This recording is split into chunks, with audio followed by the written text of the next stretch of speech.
महिला संगठनको अध्यक्ष र विद्यार्थी संगठनको अध्यक्ष विशेष पछाडि आइदिनु होला है।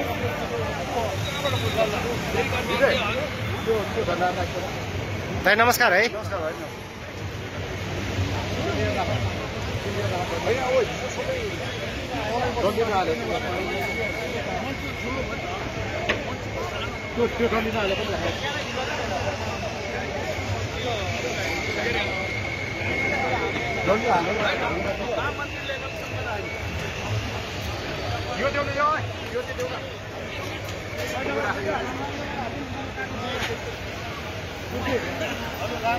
पुलिस धेरै नै तैनात गरेको रहेछ, हेर्न सक्नुहुन्छ। हाम्रो यो शान्तिपूर्वक आमसभा नै हो यहाँनिर।